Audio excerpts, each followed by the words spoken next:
My name is Goh Duan Feng. My metric number is AP200393. Now I'd like to explain the introduction for our project. In nowadays, ethics play an important role in marketing strategy. Ethics in marketing also is a technique for building trust in a brand name and product. The principles of ethics and ideas that should be observed in marketing communication are known as marketing ethics. Ethical marketing refers to the obligation of companies to ensure that their marketing activities are carried out in accordance with core ethical principles, including integrity, fairness, and honesty of internal and external personnel. Last, the objective of this report is to understand the concept of ethical advertisement in marketing. My name is Goh Chun Shen, metric number AP200276. In unethical behavior and success, marketing managers see unethical opportunity in their organization and industry. Marketing managers don't feel unethical activity lead to success, according to EMM. However, a sizable percentage of managers think that successful managers in their organizations. The first one is high information that is harmful to their own interests. It is 43%. The second one is make rival look bad in the eyes of significant people in their company. It is 39%. And third one is look for a scapegoat when they may be associated with failure. It is 32%. And the fourth one is take credit for other ideas and accomplishments. It is 48%. EM success metrics are also used in the studies that above. Success and moral unethical behavior need further research. Assalamualaikum warahmatullahi wabarakatuh. My name is Abdul Al-Akhmal bin Abdul Aziz. My matrix number is AP200291. Today I want to explain my part, which is the case study misleading on image. So for this case, we discover the majority of the advertisement fast food restaurant is claims to be shows the good to the customer, but the reality is not true. So we look in the Malaysian law, the advertisement never provide the offer is called it a proposal. So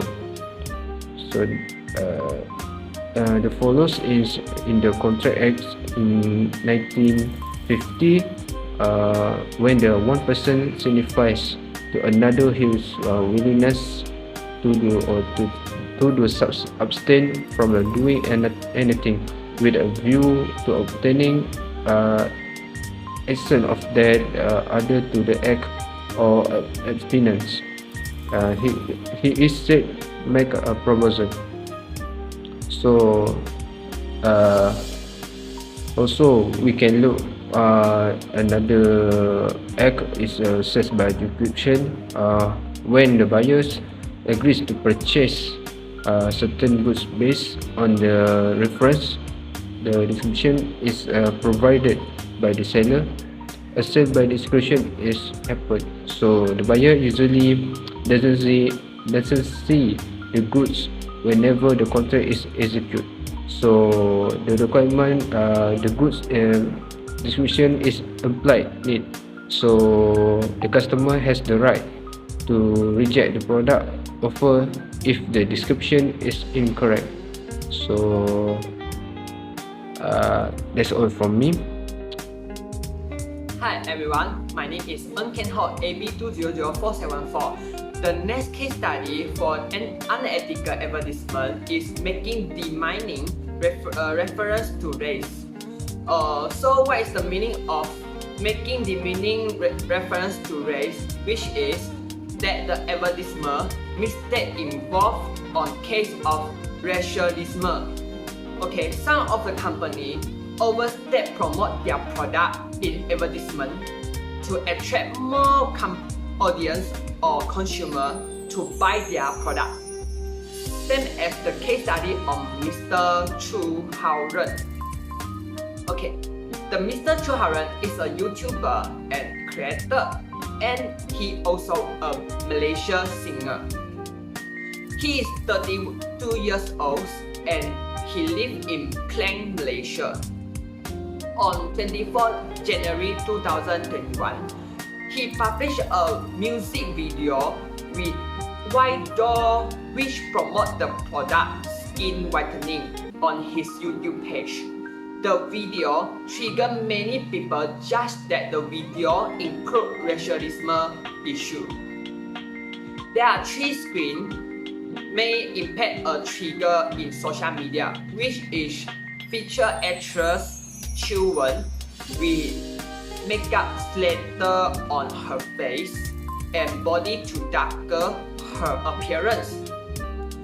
Because of her appearance, she get the laughing and bullying from her classmates. Not only that, the canteen staff also speak to her in Malay due to her appearance. So this case impact all of the audience and the consumer have the comment on the video. After that, the actor know the problem. So the actor also known as Mr. Chu Haoren, and he say a gift for her. The gift include an umbrella, a cardigan, sunblock, soya milk, and drink sculpture mint to whiten her complexion. The bully case was stopped after 16 days ago. She get the noticeable fairer skin. In this case study, he is offense advertisements rules of 17, which is no advertisement should contain statement or suggestion which may offend the religious, political, sentimental, or racial susceptibilities of any community. The impact of offense. The rules is the image of brand and company will be affected, and the customer innovation also affected too. The second law is Section 21 of CA 1950. CA which means Contract Act. And then in the Section 21 of Contract Act 1950, their rule is both parties make the mistake.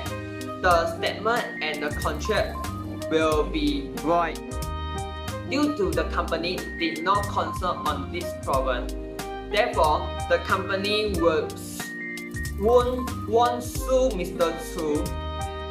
And then not only that, Mr. Chu also made a mistake with the audience and consumer because of both parties misunderstanding the message or delivery from each other. So the conclusion for the case study is the Chu Haoren made a decision is he said sorry, he published a video and said sorry to the audience and the consumer about the racialism issue will come out from the MV. And then the many audience and consumer also accept his apologize. Hi, my name is Nijau Partrick. I will continue to the conclusion part. So from the both case study, I can conclude that the ethical advertising practice and clear communication between buyer and seller is very important. This is because misleading advertising and discrimination content can harmful business reputation and lead to the legal issue. It is important for the business should be considered the potential impact of their advertising on customer and the community. So in the event mistake of violation, business should take appropriate action to address issue and apologize as appropriate. Hello, my name is Kee Yong Huat, AP200288. Today, I will present about the unethical in marketing with some reference. I am found from an article that got 6 key findings in marketing and 5 practices. In 6 key findings, first is bribery. Bribery means to give gift of money in cash or kind to someone in order to persuade them to make favorable and biased decisions for business gain. Next is balancing corporate and customer needs. Unethical possibilities in organizations and industries, unbelief in morality, report, best ethical problem, and the last is ethical in unethical marketing management. In 5 practices, first is gift, gratuities, bribes, and coercion, and then the second is price discrimination and unfair pricing, dishonest advertising, defrauding consumers, and price collusion were found to be explicitly tied to marketing. Thank you. Let's put it up here, okay? So this first ad is from Olay, okay? This advert was in 2009, and it's showing it's showing Twiggy. Twiggy, I don't know if she's still in the limelight, but Twiggy used to be like a big celebrity, and so this is for anti-wrinkle cream. But the problem is with this advert is that Twiggy, who is like mid-60s in this photo, is heavily airbrushed. So Olay are advertising anti-wrinkle cream with a heavily airbrushed image of an older or more mature age woman. Like, that's not okay. Your cream didn't do that. Photoshop did that. It's unethical and it's not right. And in fact, this is another example of an advert. This is Dove, okay? This is a Dove advert for dry skin. And this is completely unadulterated. This is the way that it should be done, okay? This is showing somebody with dry skin, unadulterated, unedited, and it's giving you a realistic expectation of what kind of person should be using this product. It's not hiding this fact, okay? It's not showing someone with lovely, moist skin, okay? Like, because that's not the way you can ethically advertise this product, okay? You have to be realistic about the expectations. Other examples for this would be gyms, okay? It's personal trainers. This is like a really common example. You see many, I don't have to show examples because there's too many to show. You see so many personal trainers posting pictures of huge steroid-fueled gym junkies, and it's like, yeah, this is their 6-week transformation. It's like, bro, this guy is just absolutely juiced out of his bean. Like, how can you ethically show that kind of before and after photo? And so the way to execute it is by showing real natural results. You can't advertise natural training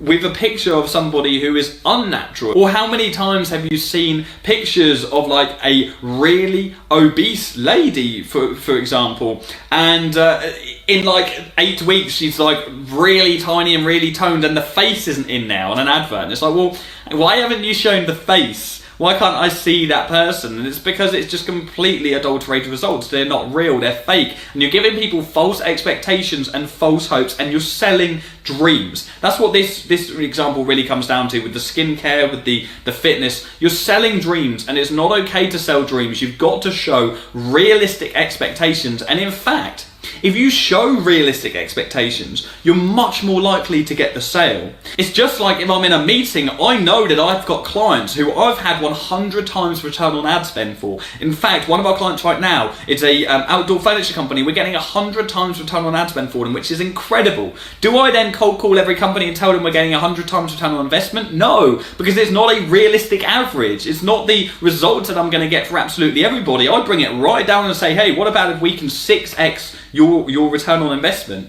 We can 6 times, even though I know that we're capable of doing so much more. I want it to be realistic to them, so therefore they're going to be more likely to trust me and actually buy from me. So it's much more beneficial to you and to your clients to almost dumb down results a little bit, to make it more achievable and realistic, and that therefore makes you a lot more ethical in your marketing efforts. Another example I've got here, I think I've got a beer one. So yeah, this one, let's throw this up. Brewdog, okay? So this is a Brewdog advert that they run and it says, "What's up, bud?" Okay? And this is just unnecessary beating down of competitors, and to the way that it just reflects poorly on Brewdog. It leaves a sour taste in the mind. So they've got this rating online and they've put 0/100, so 0 out of 100 to Budweiser and 97 out of 100 to Brewdog, right? Some rating on some website. They probably created this website to get this rating. Like, how can you beat down one of the biggest beer companies in the world like that so distastefully?